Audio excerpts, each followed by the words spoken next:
Welcome everybody to Njord's live event on Air Lubrication Systems. My name is Frederik Pind and I am the Managing Director of Njord. Njord is a green transition partner originally ideated between Cargill, Mitsui and Maersk Tankers. And in Njord we work with shipowners and charters accelerating their green transition by assessing, designing and installing combined energy efficiency technology packages. We're quite confident and quite looking forward to see how the industry will actually go to zero, and we are sure that it will be through a combination of a multitude of technologies out there today. So in Njord, we provide a technical, commercial, and also a regulatory analysis, and we operate independently across technologies and suppliers with a growing portfolio of more than 30 technologies. And one of those is Air Lubrication Systems. Air Lubrication Systems is one of the up-and-coming novel technologies where we in Njord see an increasing interest from owners and charters to evaluate and install these to reduce emissions, stay competitive, and also prepare for upcoming regulations. And today, we give you, our audience, an exclusive insight into the different solutions out there. At our last live event, we zoomed in on a novel technology, wind-assisted propulsion systems. And here we learned that we will likely surpass 50 wind installations in shipping by beginning of 2024. And there are more than 25 different suppliers of wind-assisted propulsion systems in the market right now. Interestingly enough, for air lubrication, we see a higher number of installations already done and a more narrow supply landscape. So is this a more straightforward technology to go for? Is it proven and therefore already in its scaling phase? And what about some of those concerns raised? So here are some of the typical perceived barriers around air lubrication systems that we in Njord hear from owners and charters when we help them assess, design, and deploy combined technology packages. The first one being that there is a complex and constantly evolving solution landscape out there. So what's the right solution to go for and why? The capex for deploying is too high, the savings are uncertain, and therefore the business case is simply not there. Installations are very complex, how to go about it, when to go about it. The systems has a negative impact on its surroundings, such as cavitation, underwater radiated noise, or negative impact on hull coatings. And it takes energy to create energy. So ALS comes with energy constraints. How to go about that? Today, we will cover some of these perceived barriers and we'll talk about the opportunities in improving your financial performance while reducing carbon emissions through ALS. And to do just that, we have invited 5 expert panelists to talk us through and clarify the current landscape of air lubrication systems and shipping. As an audience, and this is important, you are able to post questions anytime during this event. We'll try to respond to as many as possible as we run through. So don't wait until the very end to post your question. If you already now have a specific question that you would like to have an answer to today, then feel free to start time. And with that, it gives me immense pleasure to introduce to you the 5 panelists of today. Our first panelist is Alex, who is the co-founder and CEO of Armada Technologies. Alex is a chartered naval architect with many years in maritime design, engineering, new build, and superintendency. And prior to joining Armada, Alex completed his MBA in the University of Oxford Business School. Welcome to the event, Alex. Thank you. Then we have Ole Lundsten Hansen. Ole is the Regional Business Development Manager for Alfa Laval, and Ole has been part of the journey of Ocean Glide since the development of the technology and is now responsible for market introductions in the Nordics and Asia. Ole has a mission to drive maritime environmental solutions that will make a positive difference in the world. So you're definitely in the right spot here today, Ole. Welcome to the event. Thank you. Then we have Craig Patrick. He is the Vice President of Sales from Silverstream. Craig joined Silverstream in 2019 and has been responsible for sales and business development with teams based in Europe and the world. Joining from Wärtsilä, Craig and his team has developed the sales pipeline for the Silverstream system across new builds and retrofit markets. A big welcome to the call today, Greg. Thank you. Thanks, Frederick. And then we have Herman Tuss, Business Development Manager for Diamond Green Solutions. Herman Tuss has almost 1.5 decades of sales experience in the foundation, dredging, and shipping industry, and is a mechanical engineer by education. And then, last but not least, we have our in-house expert, Steen Jacobsen. Steen is the technical director of Njord, and he's a bit of an industry veteran. He's been more than 30 years with Maersk, closing in on 40 years, Steen. And he has been responsible for driving results through innovation in areas of fuel efficiency, new building supervision, and retrofits, among others. His key roles in the past have included head of fleet technology, head of cost leadership, and fuel optimization, while also having sailed as chief engineer on all types of Maersk oil and chemical tankers. Welcome to the call, Steen. Thank you. So a big welcome to the entire panel. And with all of you now having been introduced, we'll dive straight into the very first thing I want to just settle down is the presentation of the technology as a concept. And Steen, I'll start with you. Tell us about the concept of Air Lubrication Systems, why this can improve efficiencies. Well, in principle, air lubrication for vessels involves introducing a layer of airport spillage to reduce the friction between the hull and the water. So this creates an air cushion that decreases the drag of the vessel and improves the fuel efficiency, and thus also the emissions. So quite simple in principle. Thanks, Steen. So that's the basics of it. And now we would like to just dive into then the different types of solutions because they're not fully aligned in terms of how they work. So we will now take a bit more of a deep dive. And I'll start with you, Alex from Maritime. Tell us a bit about how the technology on your side. Firstly, thanks for the invitation to attend the panel discussion. So, Armada Technologies, who are we? What we're trying to do?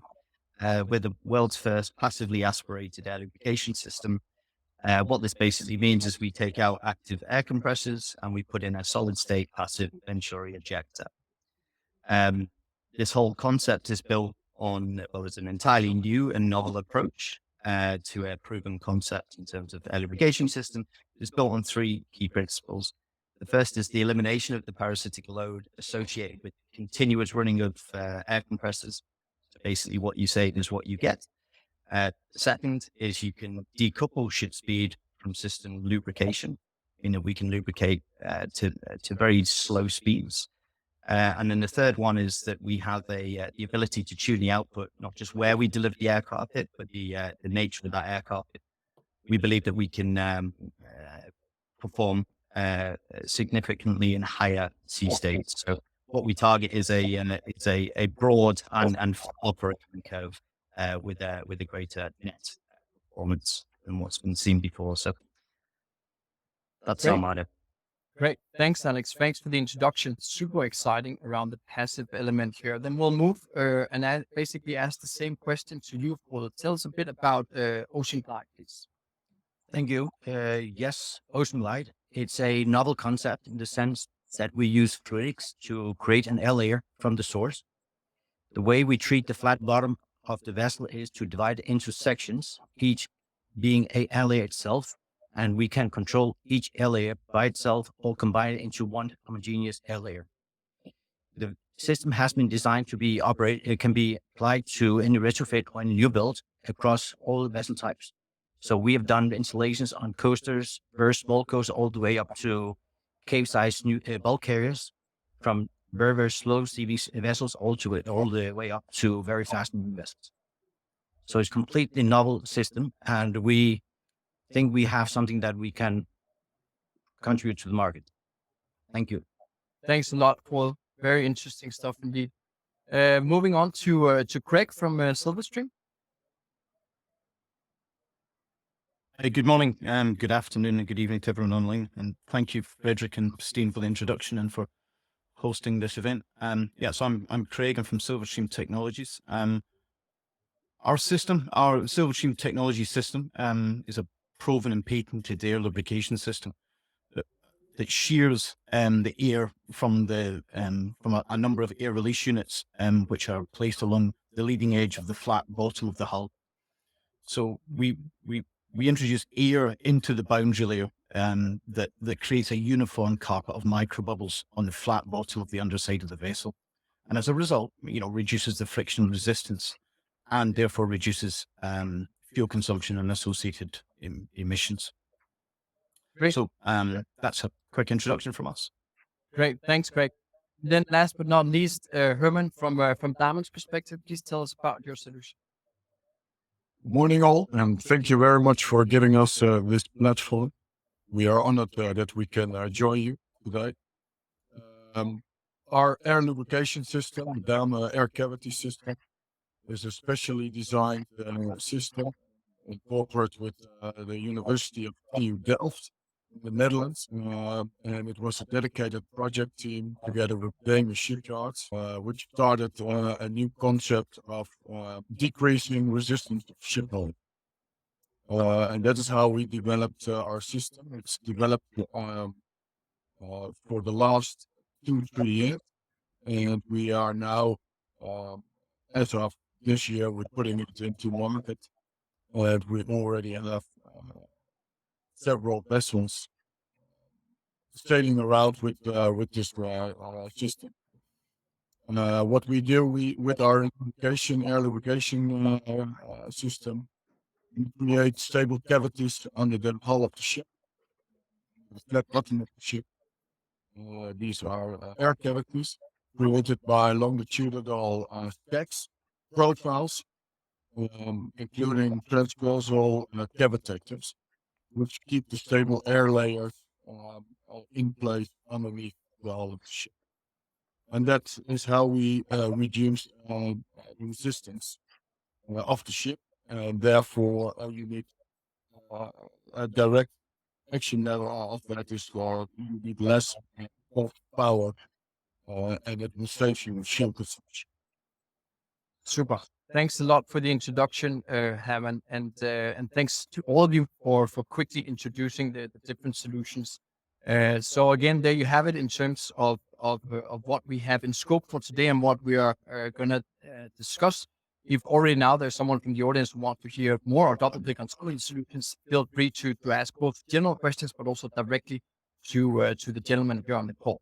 I'll stay with you, Herman, because next thing what we really want to hear about is then also, you mentioned it slightly, implementation. So give us some insights in terms of number of vessels where this is out running. Where are you in the stages? Is it piloting still?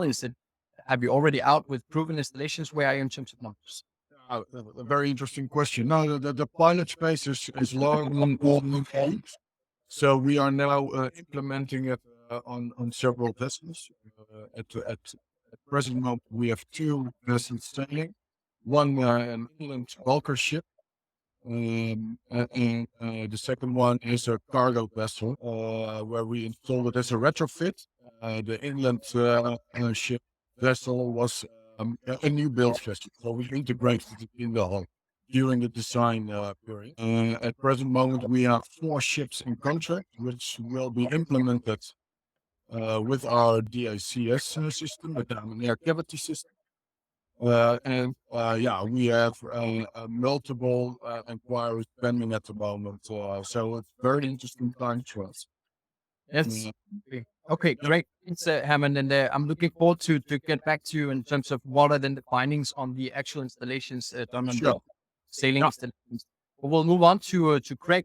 Same question from your side. Silvership, you've been around for a while. Tell us a bit about the application of the system.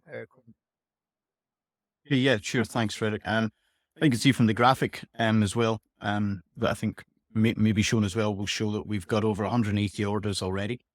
And that has resulted in approximately 53 of these vessels already operating and providing data back to us. So the technology itself is already mature. It is already integrated in the design process for a number of new building and retrofit vessels.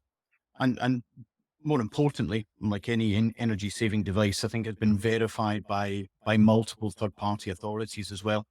in showing that we're delivering, and Silverstream is delivering on the savings that we predicted at the time of contract, which I think is important.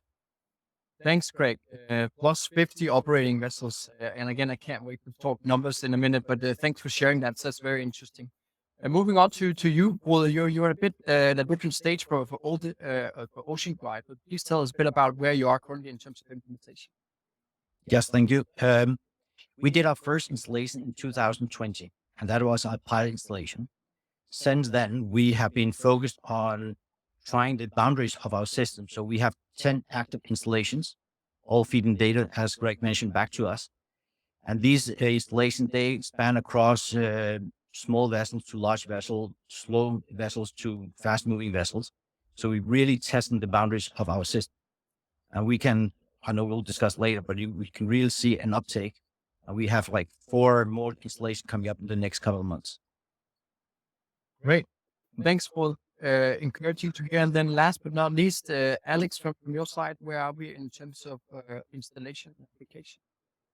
Yeah, sure. So I think in comparison to some of the other companies represented on the panel, Armada is somewhat younger than the rest. That said, we've moved quite fast.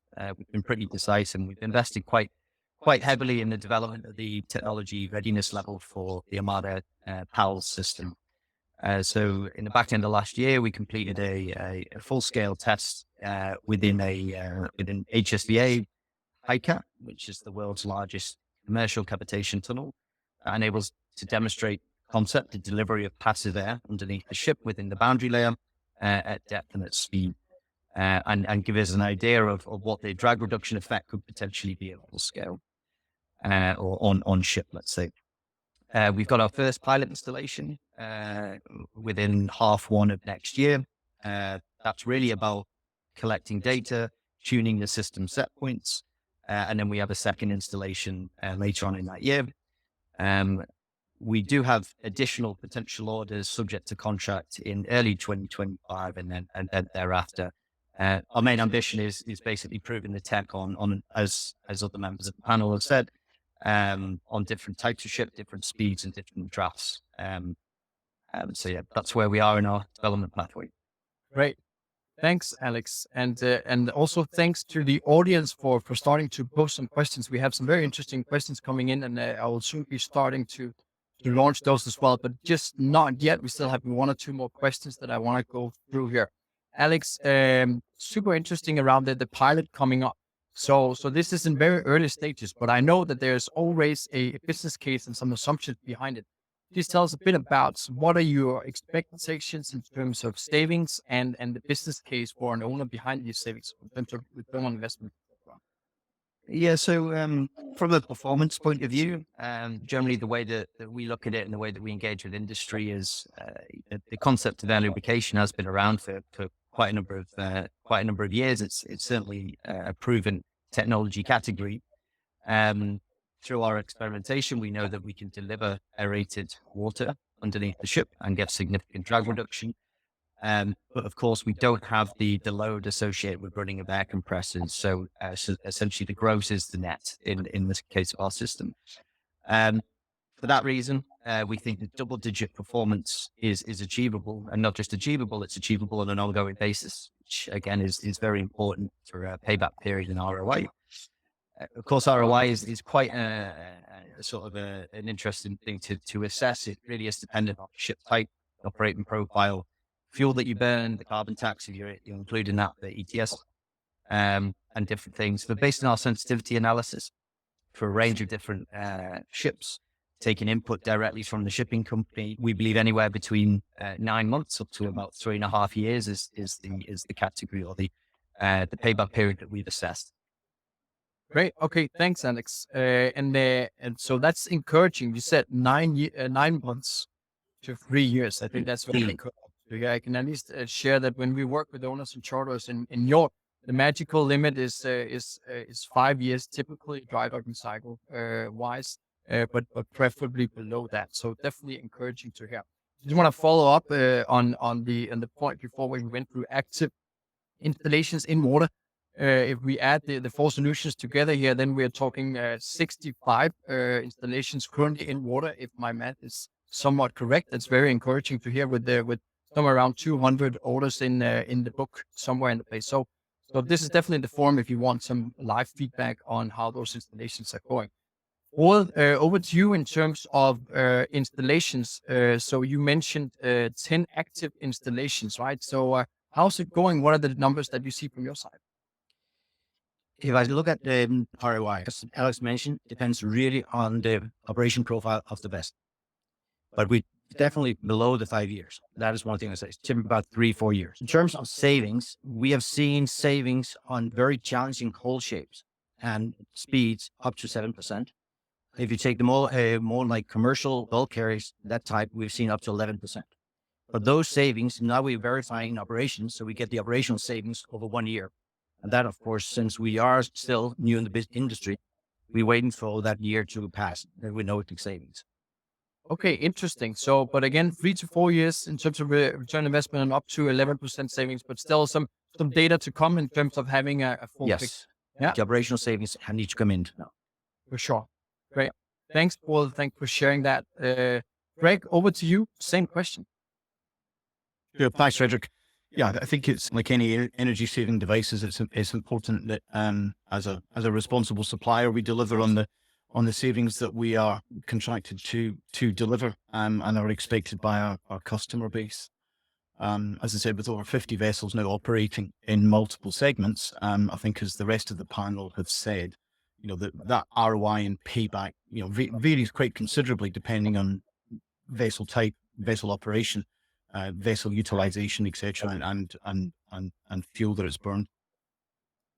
I think from where Silverstream are, we've been consistent in our messaging of being able to promise and deliver somewhere between 5 and 10% net savings. I know from one of your points at the beginning, Frederick, around about the savings and expectation by the customer base, and everything that we talk about is net.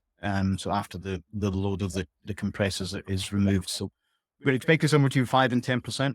And the payback and ROI on that, varies whether it's an LNGC or whether that's a cruise ship or a ro-ro or a container vessel.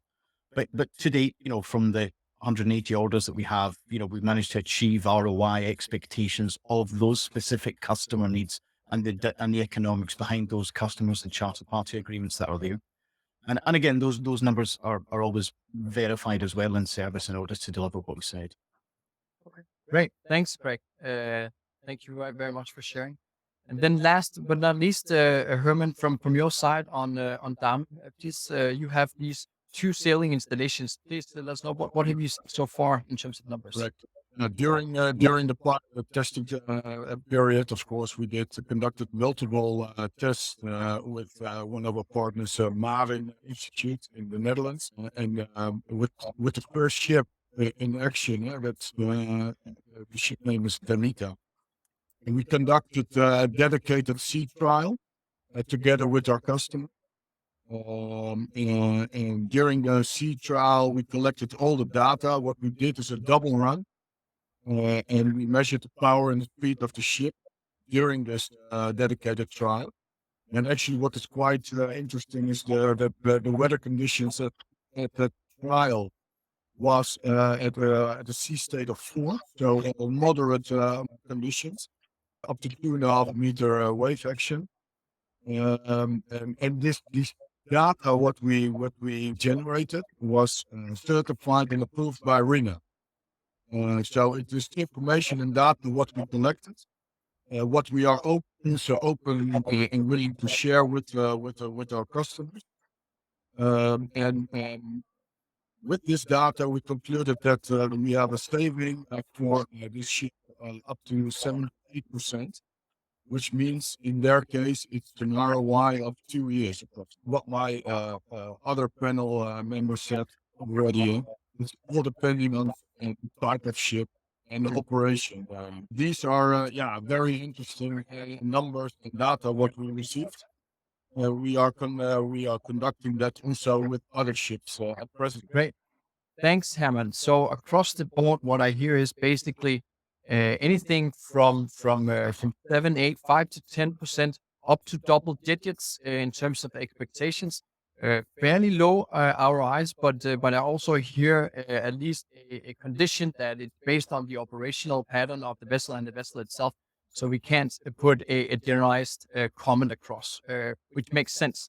So it requires someone to really deep dive into the vessel itself to see whether there's a good business case or not, is what I can conclude here. Then with that, I think I'll actually jump to the first question because we have one which is, I think, quite good here from the audience.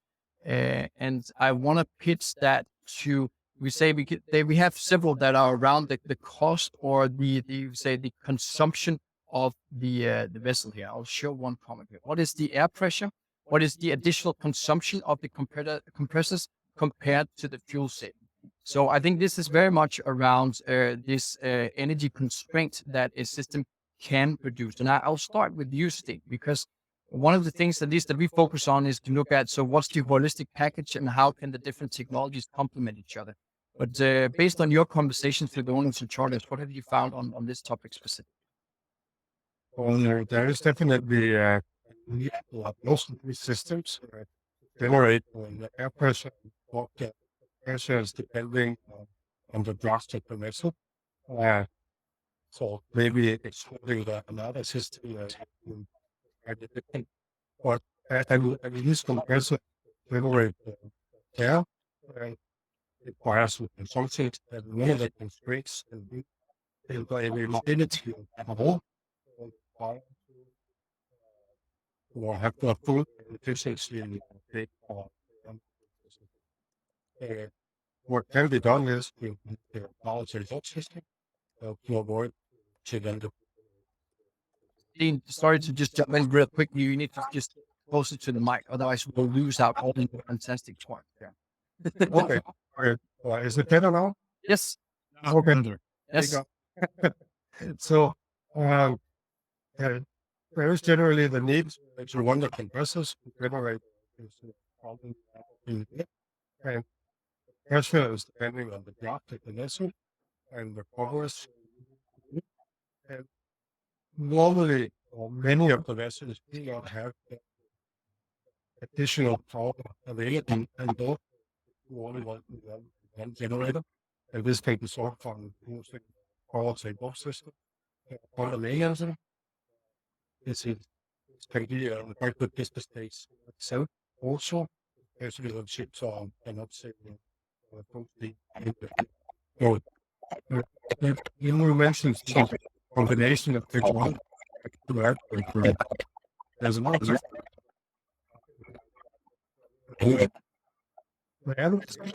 these are wonderful in the sense that it can easily be prevented.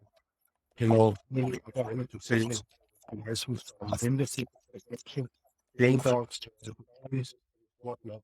So it doesn't it's and Thanks, Dean. So I'm hearing the beauty of combining air lubrication with other technologies. Now you mentioned wind assisted propulsion, and we also have a question around that, but we'll get back to that. You then also mentioned the power takeoff. I'm curious, Craig, maybe to start with you in terms of this energy constraint.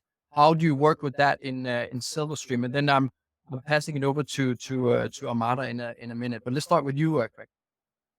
Sure. Yeah, and great. Thanks for the question. Good question. It's a question that we get frequently round about the impact to different vessels. So, what is the air pressure? We're overcoming with Silverstream system, we're overcoming hydrostatic pressure plus some air losses. So, 10, 15 meter draft vessels, the system's operating around about 1.7, 1.8 bar of pressure from the compressors. What's the compressor consumption? Again, depending on vessel types, and I'll pick one as an example for an LNGC, for example, 174K LNGC, operating at 18 knots in the ballast condition. Typically, we're delivering net savings of around about 74%, which is 1 megawatt of saving at 18 knots in the ballast condition. And that will see the compressors consuming around about 500 kilowatts of energy in order to deliver that. So 1.5 gross, round about 1 megawatt net in order to deliver the savings of an LNGC And obviously, it varies slightly depending on different vessels. But again, what we always say is, we encourage owners and customers to talk to us because we have a large library of other vessel types that we can give very specific examples on. Great. Thanks. Thanks for those comments. I want to pitch it over to Amada as well, to basically have the same question in terms of this energy constraints. Alex, what are your views from your side? Yeah. So like I said at the beginning, this is Armada. What Armada has is basically a new approach to achieving a proven effect. Just to dig into the tech slightly more deeply to give a bit more context. So instead of using these active air compressors to drive and overcome hydrostatic pressure, what we do is we take water inboard of the ship. We then pass it through an ejector, so essentially a venturi. The whole concept is built on Bernoulli's equation, so something that's been around for many, many years. It's an increase in speed. That increase in speed is met with a drop in pressure. And we simply design the actual convergence angle within that ejector to produce a net vacuum or a suction. That suction then draws ambient air from deck level, or for instance, within the bosun's store, down into the venturi ejector unit. And then we deliver a refined mixture of air and water back underneath the ship. So in terms of the power consumption, it's been very deliberate to try and take the requirement to try and push through the hydrostatic pressure, which requires the energy. So, for instance, for the pilot next year, we're fitting 14 units. The power requirement for that is somewhere between 8 and 12 kilowatt. And that's purely to run the control panels and the HMI screens. Okay, great. Thanks a lot, Alex. Some very good insights here. Super. We'll actually jump to some more questions. There are coming some really good questions in from the audience. Thank you very much for posting that. So I'll jump to the next one. And while I do that, Steen, we still need to fix your mics. I think you need to go to settings and see whether you can choose another one. Okay, I'm getting a green light from here that should have been done. I'm looking forward to asking you the next question at some point, Steen, and hear your voice again. Great. I'll post the question. So this one is really good as well. So first of all, how many hole penetrations do you typically need for the various systems? How do you argue pros and cons in terms of class requirements, practical aspects, and ease of installation in the dry dock with respect to the RRU and hole manipulation? Thank you very much, Jørgen, for posting that question. I think I'll start with you for your views on this one here specifically. The way that our system works is that we have some air release bands underneath the vessel. We typically have one penetration per band, and typically we'll have between 2 and 5 bands per vessel. So in terms of number of penetrations, it's very few. You can limit to one per band. The ease of installation, our system does not require to be integrated into the hull. It is attached to the hull, welded to the hull. So it's something that we can do within days of the dry docking cycle. We have not to date extended any dry dock cycle for any ship owner. So it's something that the shipyard can prepare before the ship goes into dry, and something they can do very, very quickly. We have seen that we have done installation across many different types of geos, and we see all shipyards are able to do this without additional training. Very encouraging. Thanks. And I think you touch upon probably also what's hidden within this question in terms of the dry docking cycle. Can it be done without, you could say, altering the time spent in the dry docks, but also question around the yards and the capabilities here. Very good. Thanks for. I would like to hear, Herman, from your side, same question here as Jørgen. He has posted your views from Damen. Yeah, so our experience with our air cavity system is that we per line under a ship, where we create our air cavities, we have approximately 1 to 2 penetration, so 1 to 2 holes which needs to be made by the air. Our airflow is generated by air blowers, which is a low energy requirement, approximately 15 kilowatts per piece. That's approximately, let's say, a total of 1% of the shaft power, what we require to power our air cavity system. what we see during docking of the Danita, the ship what we integrate for the DSCS system, is that because of the easy to fit system what we developed, we do not need to weld or overhaul the complete hull. What we do, we stop bolt welding where we mount our profile on. That is the longitudinal profile. We glue our cavitators in between. It's very relative simple, easy fit, and class approved. It's just a simple system. Yes. Okay. Thanks a lot. So I think that's a good answer here for Jørgen in terms of what are the different considerations in terms of application and how has that been thought through. So thanks a lot for both of you for sharing. Then I'll jump to the next one. As mentioned before, alluded to, we have a question, Sten, which I would like that you start off with. First of all, thanks for organizing, but more importantly, the question here is to the speakers, can you please advise if ALS can be paired with modifications like pre-post-swirl ducts, vortex generators, and similar hull optimization technologies? If so, then what kind of improvement can you expect? So I think, Sten, this is definitely your area of expertise in terms of combining a multitude of technologies. Your view on whether it can be combined, how it's combined, and also the improvements that we have seen. Yeah, so basically the Air Lubrication System does not interfere with the other energy-saving devices. So it can be paired with flow ducts, peaceful fins, propeller boss cap fins, etc. So that's not a problem. What is to be taken into account is the overall return of the investment. When you consider air lubrication reducing the consumption profile quite a lot, then will of course change the not the net impact of the flow ducts, but the overall fuel saving relative. So it's something to be analyzed together. What will the combined efficiency be? So yes, it can be introduced. Thanks, Sten. That's a good comment from your side, and I guess it's fair to say that we have seen different scenarios now by combining both air lubrication. You mentioned wind in the beginning, but also some of the things that are mentioned here in terms of the ducts, there's whole optimization in general, right? So yeah, that makes sense.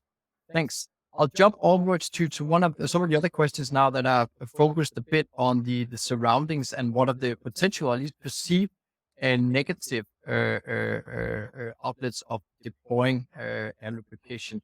I'll start with you, Greg, on this question here. So the question here: research found that air bubbles from under the hull will exhaust into the upper part of the propeller disc, and these are found to attenuate the magnitudes of the higher harmonics of the cavitating propeller radiated pressure spectrum. How does your product mitigate this? Greg, from your side.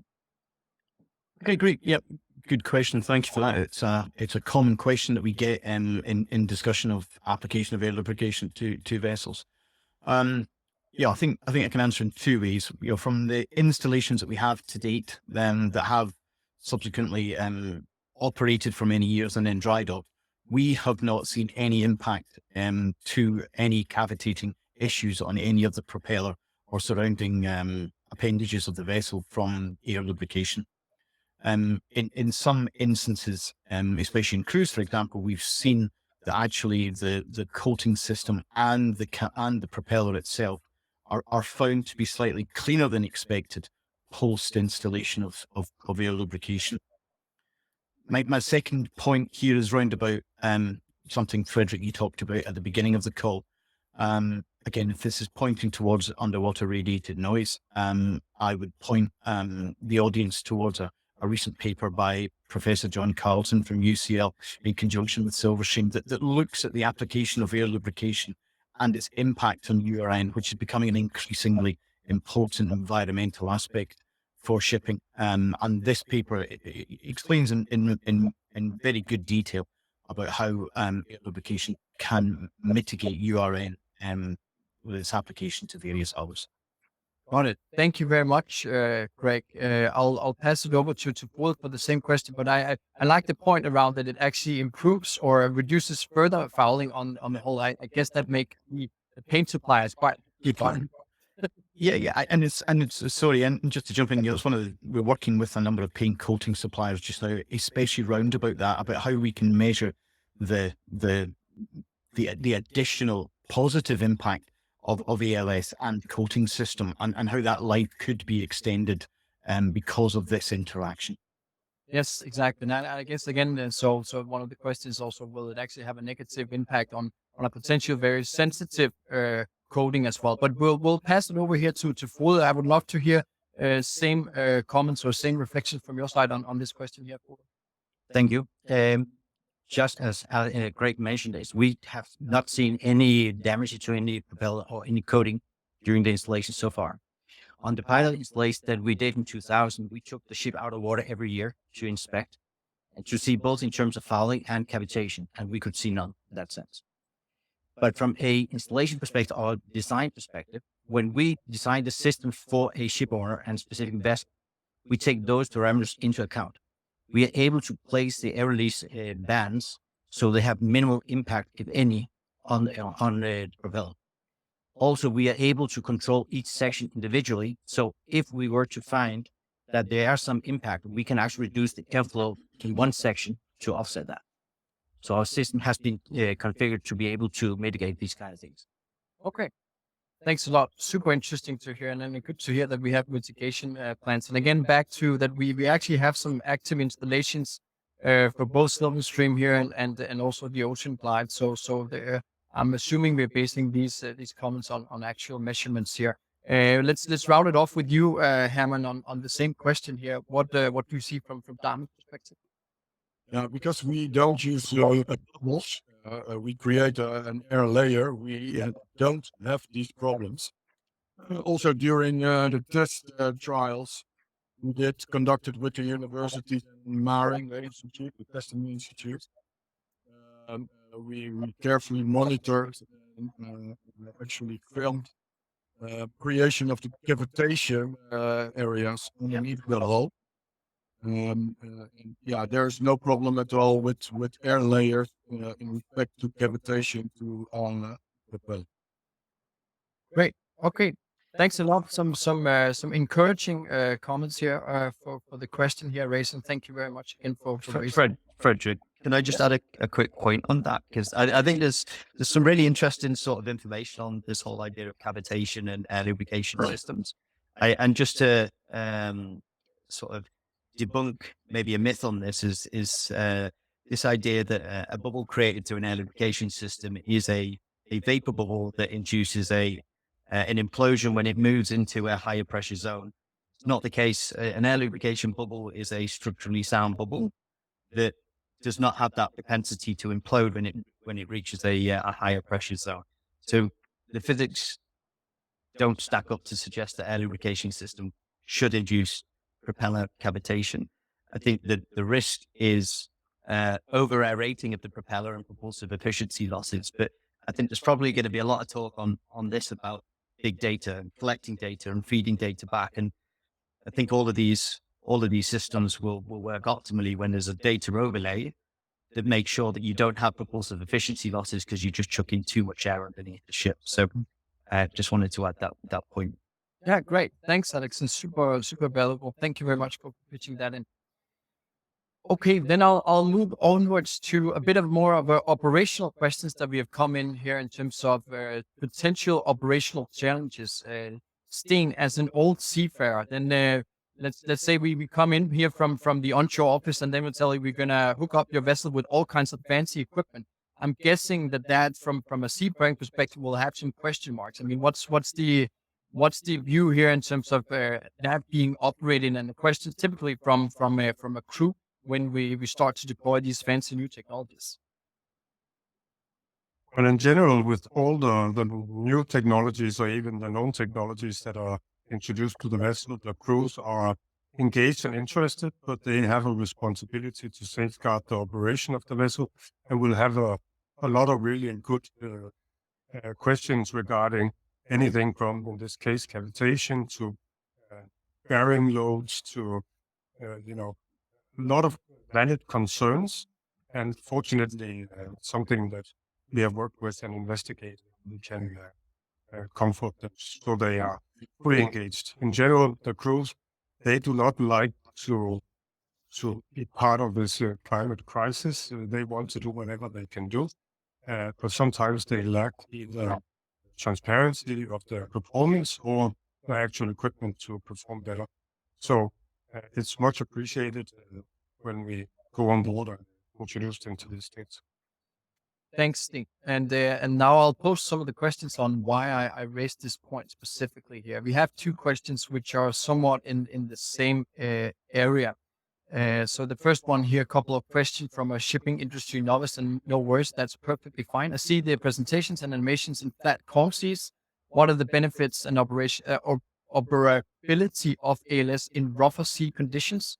I'm going to couple this with another question as well in terms of what are the main operational challenges faced when integrating ALS into existing ship designs, and how can these be addressed? So from an operational perspective, keeping the crew in mind, what are the things that we are considering here and ensuring that it is actually well received and well utilized in different conditions by different crew members when we install? I'll start with you, Alex.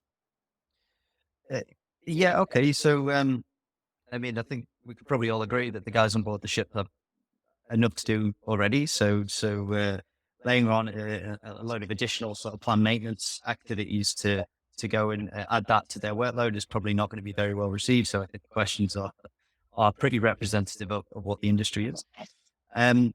Armada's, as I say, we're younger in development, but our ambition is to be what we call big green button technology, as in the system works. It doesn't need a lot of intervention at all. So the design there, because we don't have the same level of rotating equipment that requires bearing change out and these sorts of things, we don't see the same need for sort of intervention on any sort of regular basis. In terms of the actual structural design and how you integrate it into the ship within the dry dock itself, the particulars of our units are such that they are designed to fit within standard, and standard is a bit of a loose word, but longitudinal stiffness spacing. So the integration of the units are not intended to disrupt the actual primary or secondary structure of the ship. So yeah, from an installation point of view, we think it's quite feasible to do this within quote unquote standard dry dock windows. And also once the thing is fitted on the ship, the actual operational requirements to maintain the system is fairly minimal. On top of that, we do have a machine learning capability that we're developing. So the actual tuning of the system and how the system adapts will follow our control philosophy, which we picked up from what ships, what sea state are we in, speed are we going, what draft are we at, and the system will know what is the optimal set point to deliver the maximal drag reduction effect. At a push of a button, was that what you said? It's so and honestly, I'm plagiarizing a term that's from one of our partner companies, EcoClaw, who's our scaling partner, ballast water treatment system provider. They talk about big green button technology and the idea that you have this, technological commercial benefit of the system, but the operability is the trifecta, and you need to have all of these three things to make the thing both financially, workable from an investment decision point of view, but also that you don't just labor the ship with more stuff without that engagement and saying there isn't that, 50 more planned maintenance activities that you have to do or hire additional engineers, for instance, to run the system. No, exactly. Okay, great. I hope that makes you happy to hear, Stig. I guess that it sounds simple, and with these, that's really, really positive. Thanks for sharing, Alex.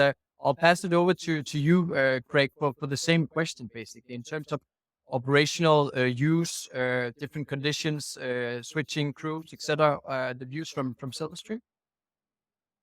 Yeah, thanks. Yeah, I think from the amount of repeat business that we've got of installations, I think that allowed Silverstream to learn, a huge amount about the challenges in each specific segment around about the operation on board vessels.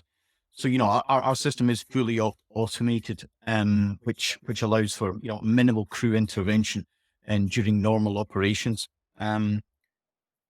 Also, we've learned, the data that comes back from the vessel as we grow, and we get a lot more of this data back from the vessel. It allows us to understand how we can optimize the installation in order for it to deliver even better savings, and also tailor our after sales capability in order to meet the demands of each one of those segments. As a specific example, we've installed recently again on Kamsamax installations and also on VLOC installations. And again, very specific, different challenges from the crew in order to understand, and that's why we have to pay particular attention to training and crew element to understand how they can get the best from this technology and hence deliver the expected return on investment that's been made by the ship owner. Thanks, Greg. I'll pass it over to you for the same question here. What are your reflections from Ocean Flight? It goes into how we treat the flat bottom area of the vessel, because we actually divide into sections. So when we look at a specific vessel type and hull design, we actually try to find out what number of sections would be reasonable to ensure optimal conditions. The system from an operating perspective has been designed with the crew in mind. It is, as was mentioned very early on, it is mentioned that it should be just to turn it on, and then it should automatically configure itself. Obviously, that requires more data. So as we get into more installations and 1 year of operation each vessel, then we'll be able to do that. But that is the aim to do so. Okay, thanks a lot. And then last but not least, Herman, your views on this question here? What we do with our DSCS system is we use air blowers, which are specially designed for 24 hours operations. That means this equipment was designed and engineered for severe conditions. In our system, what we integrated per ship is always a contingency measurement, which means that we always have one backup system when one fails. So there will be always 24 hours continuation of the supply for air to create these cavities underneath the ship. The blowers are frequency controlled from deck, so that's quite relatively easy to control. The DAM air cavity system is one of the green missions what we provide. We have a wide palette with the DAM green solutions for ships to greenify them. To control all these systems and to monitor all these systems, we can provide ship owners with our Triton system, the monitoring system, which centralize all these solutions, where captains, officers of ships can provide data to make the sailing more efficient. And the overall data can be used afterwards to be implemented on the next trips. Got it. So one big consolidated dashboard, basically. Correct. I'm encouraging to hear. I think across the board, it has at least been thought into the solutions that we need to make this as easy as possible for our crew to ensure that it can actually be operated with any kind of constraints.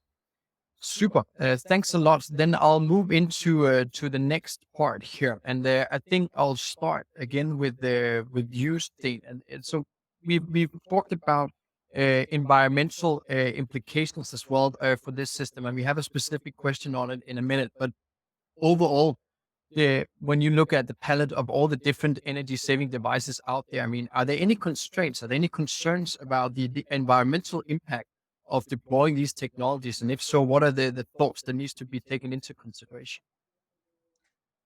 No, on the contrary, we talked about before, the underwater radiated noise was at some point a concern, and we have, also read the various papers on that, and don't see any negative impact on that side. And we have tried to investigate together with the paint manufacturers what kind of additional release or whatnot will come from the hydraulic systems, and we don't see negative impacts there. So from an environmental point of view, it's a big win. on these energy saving technologies because you reduce the carbon emissions. Okay, great. Thanks. Then let's jump into this next one here because I think that's quite an interesting question and maybe not something you hear every day. First question is, how do you purify the air so that parts of lube oil does not get into the seawater, or do you use special oil to lubricate the compressors? And the second question is, how do you fight marine organisms when the system does not work? The outlets of air nozzles have marine growth. I think these are also quite interesting. Craig, let's start with you with the number of operational vessels here and your reflections on this question. Sure. Yeah. And yeah, thanks for the question, Artem. First of all, Silverstream is very careful around about our supplier selection. And for our blowers, we use only supply class 0 emission blowers. So therefore, the oil in the water in the oil is minimized to next to zero in the air that we're delivering to underneath the vessel. So they're class 0 blowers, which meet any MARPOL requirements. Around about marine organisms, yep, that is a question that comes up frequently round about the growth, if any growth is added to round about the air release units. From what we've seen to date in all of our installations, and as I say, we've got over 50 vessels now operating with this, is that we do not see any negative impact on marine growth in and around the air cavity. The air cavity itself is recessed within the hull, and we have special design considerations round about it to ensure that we're not adding in any way to the marine growth. And again, final point, what we have seen, again, from the dry docking of a number of systems that we've already delivered to, is that marine growth behind the air release unit on the flat bottom is generally seen to be slightly clearer compared to previous dry docks before air lubrication was installed. Okay, thanks. Good answer here, Craig, from your side. Ole, I would like to pass it over to you. Basically, the same question. Yes, I can add to what Greg just mentioned is that we see the same. And I think anyone that wants to operate in this industry has to be very careful in selecting its suppliers. But one thing we've thought into this system and the control system is how to mitigate, because there will be vessels going anchorage. So our system will actually, from idle state, flush itself X number of hours or days, so we can kind of keep the whole system clean. And the docking we've seen, and when taking the vessel out of water, we see the same thing. There's very little fouling, if any.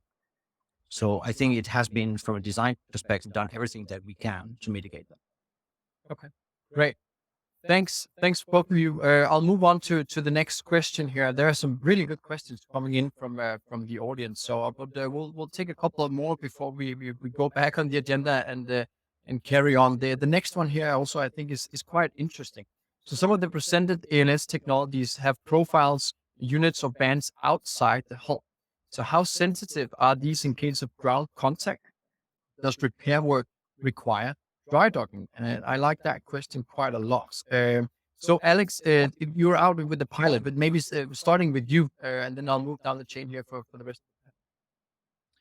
Yeah, so basically we don't have anything that sits below the actual baseline of the vessel. There's nothing that protrudes below the baseline.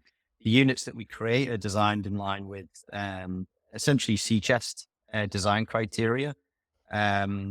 If the ship has a specific need to sit down on the seabed, that some of them do, it's designed to accommodate that weight load. But yeah, we don't have that risk of ground contact. So that makes it easier, right? Then let's move on to Frode from your perspective. The system has been designed to be able to withstand that. And the first vessel that was chosen as a pilot project has NAPSA. So it had sat aground like 8 times during the first year, but we actually saw what happened and also different sea bottom conditions, and we could see no damages whatsoever. The system has also been designed that should any damage happen, the oscillators, so the fluidic part, can actually be replaced without going to dry. Got it. Okay, but that's great and very concrete in terms of actual cases where you've hit the ground and the the system. Herman, from your perspective? First of all, of course, the pilot and captain needs to present at all times during sailing ground contact, in my opinion. But when something occurs like that, we haven't experienced it yet. But probably because we have a profile underneath the ship, there will be some damage occurring, and it needs to be dried up. And some vessels, what the previous panel member said, some vessels who are designed to lay still or on the bottom. The design of our profiles are of that kind of that they can cope with forces during the settlement on the boat. Okay, got it. Thanks. So let's see once you hit ground what actually happens, and hopefully that won't be the case. Then last, Craig, from your side on this question here. Well, I mean, we're designed for our cavity to be to not protrude beyond the line of the hull, so we don't have that impact. However, echoing some of the other comments made, we have already installed on vessels that will have to, from time to time, sit on the bottom, and therefore the design and classification of that integration has already been covered within the design. And typically, the installation doesn't take any longer than a standard dry docking to undertake and fit these air release units. Okay, got it. Thanks, Jens, for running through, and I think also thank you again to Søren here for posting the question. Then we'll talk a bit about types of vessels. We've talked about the operational pattern, and I would like to talk about some patterns here. I'll start with you, Steen, in terms of the types of vessels that you've worked on in Njord.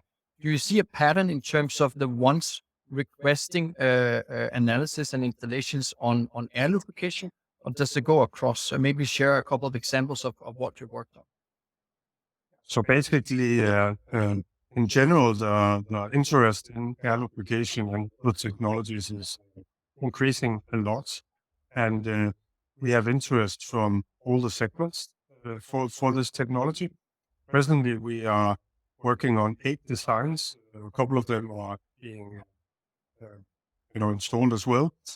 Hopefully, all the other designs will end the same place. We have a range of vessels from 50,000 deadweight to 300,000 deadweight ton. It's on 2 bulk carriers, 2 tanker vessels, 1 LNG vessel, 1 VLTC, and then 2 new building designs. So it's nicely spread out, and as we've heard from the other panelists, the technology can be suitable for large vessel sizes, speed profiles, etc. It all comes down to proper analysis for the specific vessel and specific operational profile. Will it make sense or not? So there's only one way to understand. That's by doing the work and checking it out. In terms of the work, so in terms of engineering the solutions and seeing whether there's a good fit, be it difference in terms of complexity across the different, or in terms of complexities, are we at the same level here? Oh, we are. It's more or less the same level regarding the complexity. So the different types of ALS systems are slightly different than what it takes, but any individual supplier will face more or less the same issues. There can be, if you want to fit a lot of compressors on board a ship, of course, size can matter, but smaller ships also require smaller compressors, and there will normally be solutions. We work together with the supplier, design a solution to make it happen. So I would say same complexity. Okay, great. Thanks, Steve. I'll turn the question now to the rest of the panel here, because initial data actually shows that there's quite a difference between the different vessel segments in terms of both what has been installed so far and also what is intended for the new buildings coming up at the moment in terms of percentage of application across the different segments. I'll start with you, Craig. Do you see any tendencies here in terms of the different vessels and also relevance of applicability across vessel types? Well, I think from Silverstream perspective, where we are on the journey so far, we've got installations ranging from contracted installations ranging from vessels at 130 meters long, 7,500 cbm gas carriers. Specifically, these are the vessels for Northern Lights, and that ranges all the way up to VLOC size vessels at 300,000 plus deadweight. So we have installations on both ends of the scale and on multiple segments as well across that range. I think also to Steve's point around about complexity as well. We also have installations within the cruise segment, which has very specific complexity to it because of the layout of these vessels versus some of the others. But we now have a wide range of installations now across different sizes of container vessels, different sizes of ro-ro vessels. PCTCs is a new segment that we're now installing on within new building, and potentially some retrofits coming up in the future. And also across the gas segment, both from traditional LNG, but also VLGCs as well, which I think is a growing segment as well. So from our perspective, the experience and capacity that we have now within our business allows us to investigate, come up with solutions, and deliver solutions from almost all segments and all vessel sizes as well. Okay. Including cruise, which means that next time you go on vacation, you potentially will be pleasantly carried around on bubbles delivered from your system. That's correct. It's another set of bubbles that goes on board a cruise ship. Yes.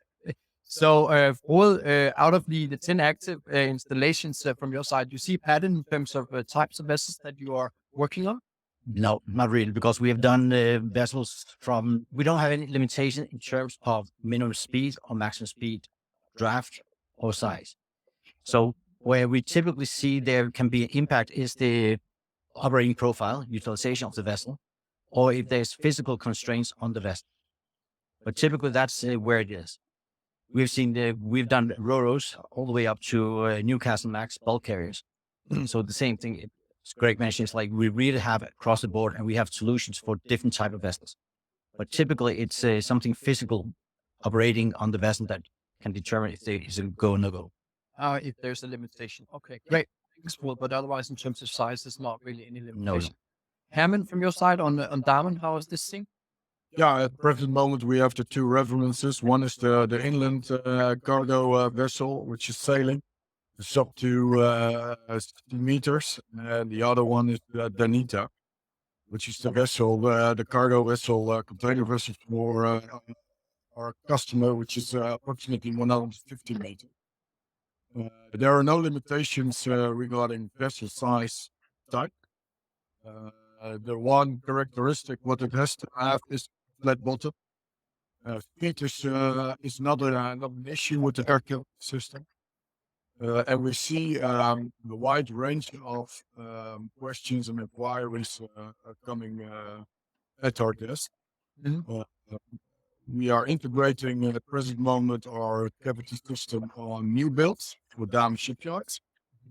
And these are mini bulkers, the offshore supply vessels, etc., etc. So yeah, a wide range of vessels are applicable for our system. Okay, thanks, Herman. Then lastly, Alex, from your side on Armada, in terms of all the interest you've seen so far and the system and the engineering behind it, in terms of limitations for different types, different sizes. No, I think it's the same as the other panelists have mentioned. The thing about air lubrication is, it targets frictional resistance, and frictional resistance is omnipresent. It's where ALS is quite different to other technologies such as wind-assisted tech. Is as long as the ship is upright and moving forward, you do have a component of frictional resistance. The other thing to say on it is it's actually a very, very... this panel makes it sound like ALS is a very, very simple thing. The delivery might be, but the actual hydrodynamics that are going on within the boundary layer of the ship are incredibly, incredibly complex. And there's unknowns in there. So, for instance, you might say that a large, slow-moving vessel, which has a higher component of frictional resistance, is the most suitable candidate for ALS because it's got the biggest sort of component to address.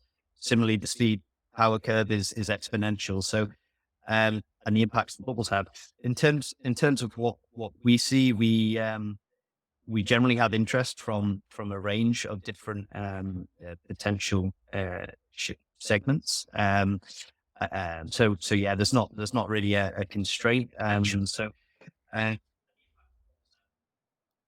Okay. Yep. Thanks. Super. So some good good comments here. And then in terms of that, I mean, we should have very less, but we talked about it before in the event here that it also comes down to the vessel specifically and the operational pattern of the vessel. But in terms of sizes, what I'm hearing here is that there are no constraints as such. Okay. We will actually round it off now with the last question that I'll also take across for the panelists here. And Andrew, thank you very much for posting the question. It was just in accordance with the agenda we hope to go through. Hello all, what do you believe will be the future of ALS?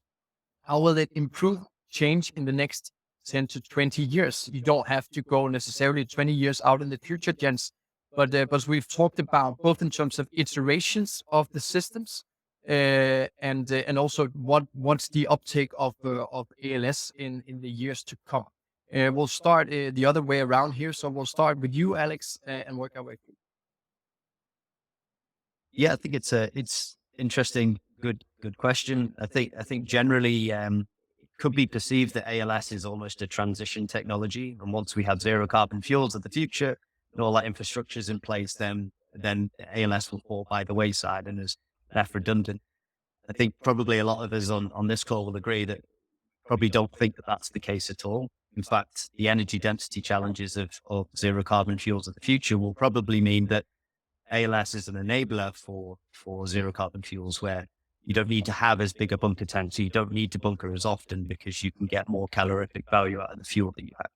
So I think it's a technology that's here to stay. I think the other thing that I'd say is, and it's been alluded to a few times, is amalgamating ALS alongside other energy efficiency technologies.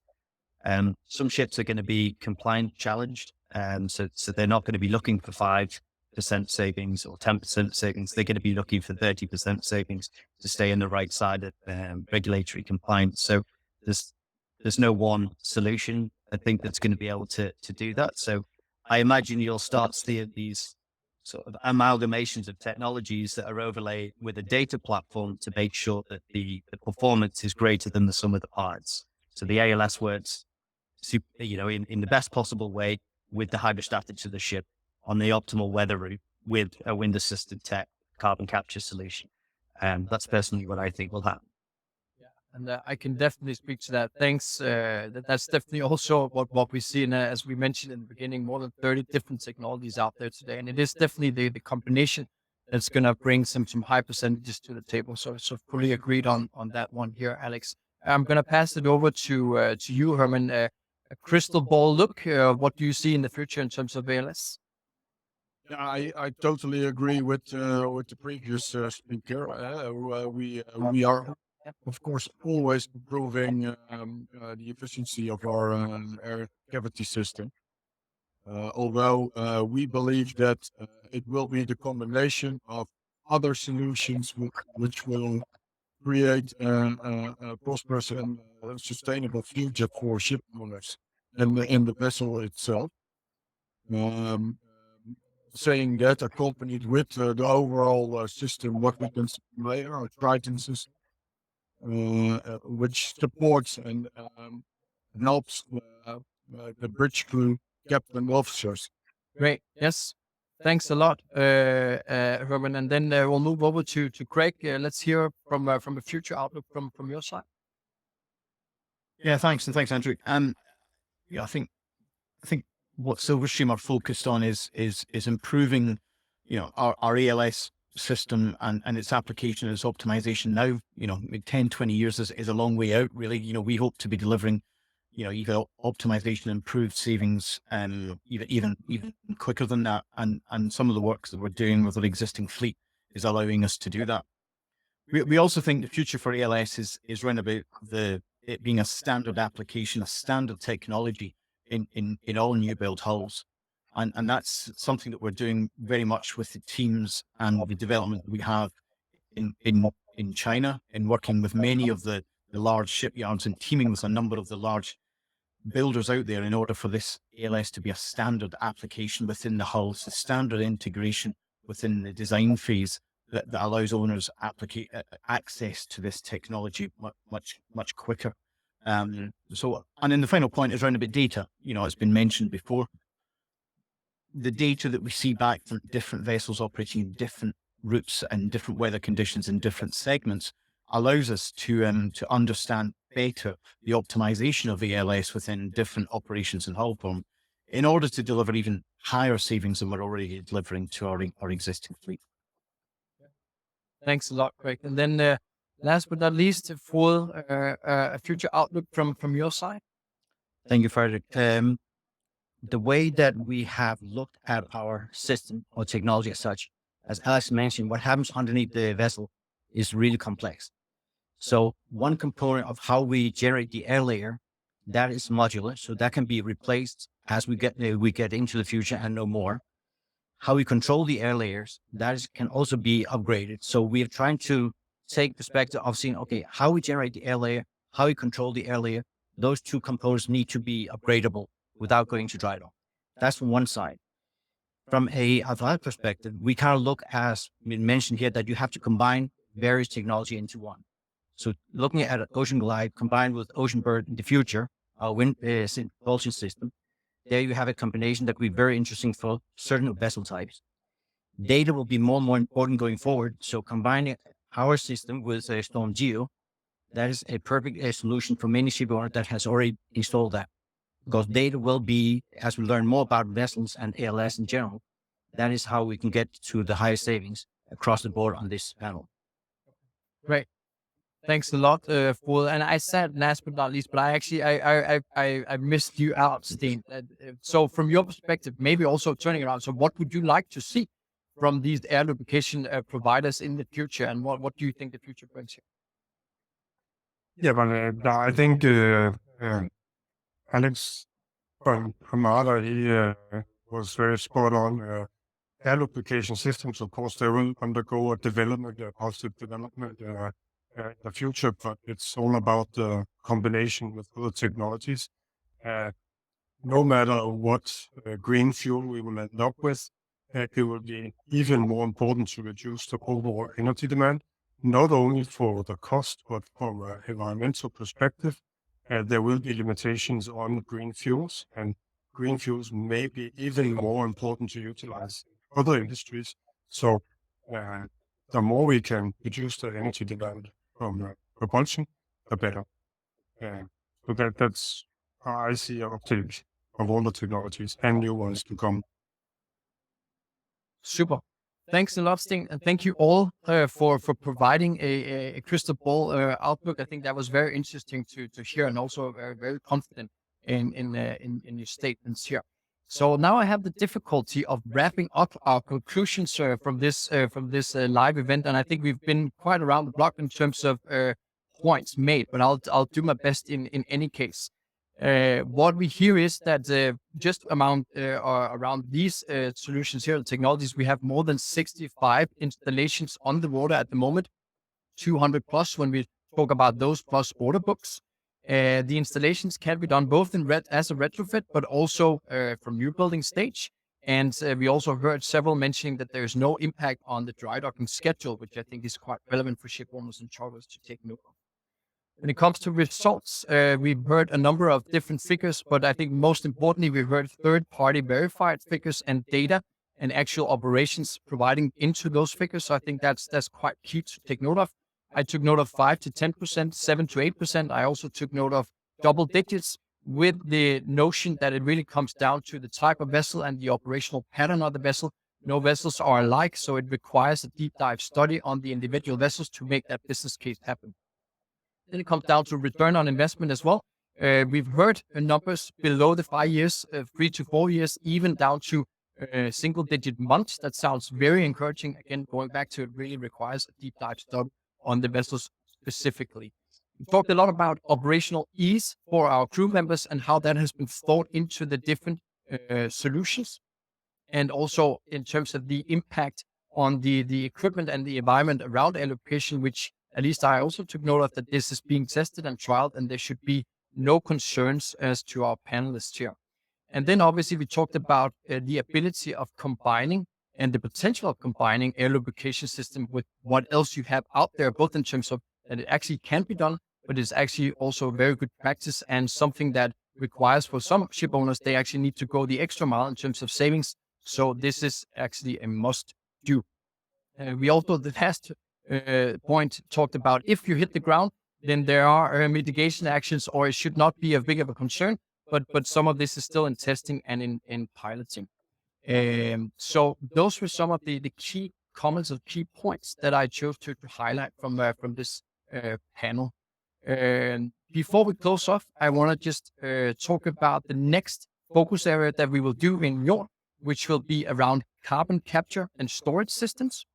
Similar to wind assisted propulsion and air lubrication, which we have covered now, carbon capture is one of the more novel technologies out there in shipping. And it's definitely also something where we see an evolving supply landscape with different levels of maturity, but with the possibility to really be a game changer. So stay tuned with Njord here on LinkedIn for more information on our upcoming carbon capture storage live events. Our LinkedIn page is also where you will find much more information. Also the link for the recording today, in case you want to re-watch that, but also in general, the work we do on energy efficiency technologies and how we help owners and charters design and install combined packages of energy efficiency technologies to reach excellence. With that, I want to say a huge thank you to the panel for a very engaging and, in my opinion, very insightful discussion. It was a pleasure to have all of you here today. And then I want to say a big thank you to the audience who dialed in and for the question posted. I hope this event proved useful and insightful. And please stay tuned for our next live event. Goodbye for now. Thank you. Thank you all. Thank you. Thank you. Thank you. Pleasure. Thank you.